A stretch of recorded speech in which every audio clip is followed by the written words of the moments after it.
Man in black एक secret American agency जिसके agents dressed होते हैं ब्लैक सूट में और सवाल जवाब करते हैं, पूछताछ करते हैं, डराते हैं, धमकाते हैं और यहाँ तक कि कुछ लोगों की मेमोरीज भी मिटा देते हैं और ज़रूरत पड़ी तो उन्हें मार भी देते हैं, ताकि जिन भी लोगों ने अनआइडेंटिफाइड फ्लाइंग ऑब्जेक्ट यानी यूएफओ को देखा है वो लोग इस बात को बाहर ना फैला दें।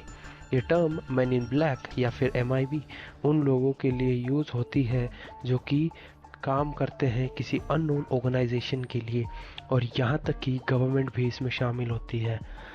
ये लोग तब दिखते हैं जब कहीं पर अजीबोगरीब घटनाएं या हादसा होता है। किस तरह का हादसा जो कि रिलेटेड हो UFO साइटिंग से या किसी आउटर स्पेस के रिलेटेड एंटिटीज से। बहुत सारे जो UFO रिसर्चर्स थे जिन्होंने बताया कि उन्होंने MIB के लोगों को देखा है। MIB की हिस्ट्री के बहुत मोमेंट्स में है जहां वो लोग अपीयर होते हैं। कुछ पौराणिक कहानियों के एक्सपर्ट जैसे कि जेम्स लेवाइस MIB के देखे जाने की घटनाओं में उन्हें लूसीफर्स के दिखाई देने की घटनाओं से कंपेयर करते हैं। लूसीफर यानी नरक का एक राक्षस। MIB 3 जगह प्रोमिनेंटली फीचर होती है: यूएफोलॉजी, फोकलोर और फैन फिक्शन।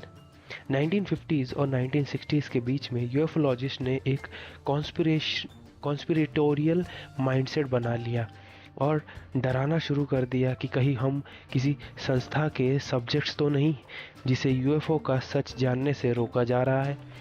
फिर 1947 में हैरोल्ड डाल क्लेम करता है कि एक आदमी जो पूरे काले कपड़े और डार्क सूट में था, उसने हैरोल्ड को धमकाया कि वो किसी से अपने मोरे आइलैंड की UFO साइटिंग के बारे में किसी से ना कहे।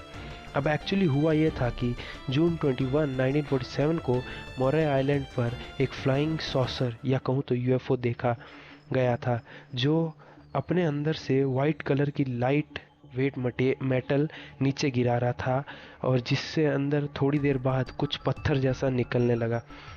वो पत्थर हैरोल्ड की बोट में होल कर देता है और वहाँ काम कर रहे एक वर्कर का हाथ भी तोड़ देता है और तो और उसके कुत्ते को भी मार देता है। फिर 1950s के मिड में यूएफोलॉजिस्ट एल्बर्ट के ब्रेनर ने ये क्लेम किया कि कुछ लोग जो ब्लैक सूट में थे वो उसके घर आए और उसे डराया, धमकाया और कहा कि UFO के बारे में रिसर्च करना बंद कर दो। उसे आगे बताया कि वो दोनों सीक्रेट गवर्नमेंट एजेंट थे जिन्हें टास्क मिला था to suppress the evidences of UFOs। एक दूसरा यूएफोलॉजिस्ट कहता है कि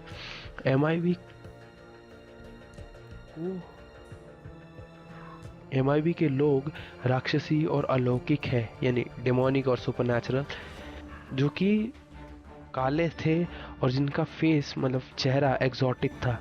एक और यूएफोलॉजिस्ट जेरोम क्लार्क कहता है कि MIB के लोग ऐसे हैं जैसे कि हमारी दुनिया की रियलिटी के परे जा चुके हो और उन्होंने कुछ बहुत ही इंटरडायमेंशनल एक्सपीरियंस किया हो। अब ये तो थी कुछ हिस्ट्री की बातें। मीडिया में भी इनका प्रभाव बहुत ज़्यादा है।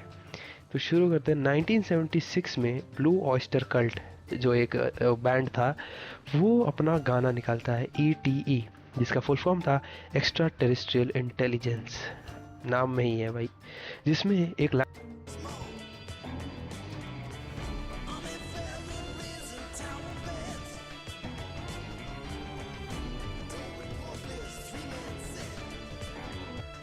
फिर 1979 में ब्रिटिश पंक रिकॉर्ड और new wave record band the Stranglers ने एक गाना रिकॉर्ड किया नेम्ड मैन इन ब्लैक। फिर वापस 1979 में ही जेम्स फ्लॉकर की एक फिल्म आती है नेम्ड एलियन एनकाउंटर्स, जिसमें मैन इन ब्लैक को भी दिखाया गया है जो कि UFO इन्वेस्टिगेटर्स को हरास करते हैं। फिर 1984 में भी एक film the brother from another planet, जिसमें 2 मैन इन ब्लैक के आदमी होते हैं जो एलियन हीरो को कैप्चर कर लेते हैं।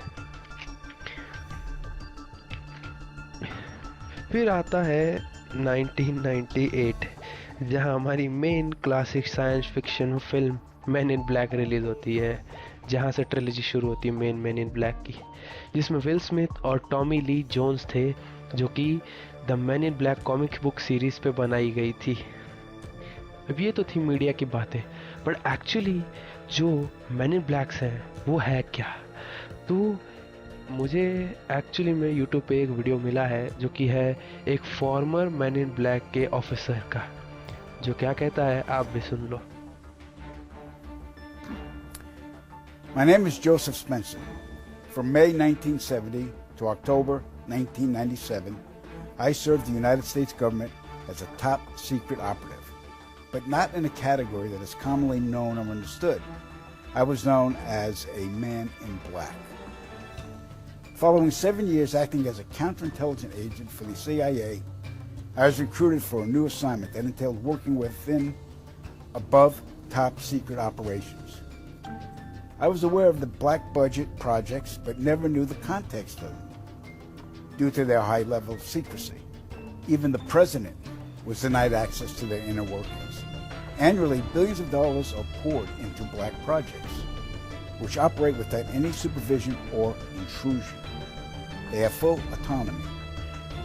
The operations deal primarily with advancing military अब technology. इसमें इस सर ने, ये अभी सर ही बोलूँगा भाई, मुझसे तो बहुत बड़ा है, तो इन्होंने बताया कि जो मैन इन ब्लैक का ऑर्गेनाइजेशन है वो बहुत ही ब्लैक्ड आउट है। मतलब इसके बारे में प्रेसिडेंट को भी नहीं पता यूएसए के, और तो और जो इसका पावर सेंटर है, मतलब जहाँ से इसका फंड मैनेज वगैरह होता है, वो सब पेंटागन से होता है। अब अगर पेंटागन तुम लोगों को नहीं पता तो वो हम किसी और वीडियो में बात करेंगे, अभी नहीं। तो पेंटागन एक्चुअली यूएसए का पावर हाउस है, जहाँ प्रेसिडेंट की भी नहीं चलती, उसकी वजह से यूएसए चलता है, ऐसा समझ लो, बेसिक आइडिया। उसके बारे में कभी और बात करेंगे। फिर वो डायरेक्ट पेंटागन से ऑपरेट होते हैं, और जो मैन इन ब्लैक्स हैं वो एक्स्ट्रा टेरेस्ट्रियल बीइंग, यानी कि जो धरती के बाहर आउटर स्पेस से आते हैं, या फिर आउटर से स्पेस से धरती के ऊपर कोई भी किसी भी तरह की एक्टिविटीज़ होती है वो उस पर नज़र रखते हैं। और वो एक सीक्रेट ऑर्गेनाइजेशन है जिसके ऊपर किसी का हाथ भी नहीं है। एंड यही चीज़ मैन इन ब्लैक में भी दिखाई गई है, जो मूवी है एक्चुअली में। अब मेरा ओपिनियन अगर मैं देना चाहूँ तो first of all I don't believe in this, I am sorry यार, बट मुझे नहीं लगता कि कोई इस तरह का होगा। अगर होगा भी तो क्या ही फ़र्क पड़ेगा। अब भाई हर किसी का अपना अपना चॉइस है। एरिया 51 भी है इसी के साथ साथ में, उसको भी हम नेक्स्ट वीडियो में कवर करेंगे। तो भाई यही था मैन इन ब्लैक के बारे में जो भी था। So till then, we'll meet you in the next video. Take care. Goodbye.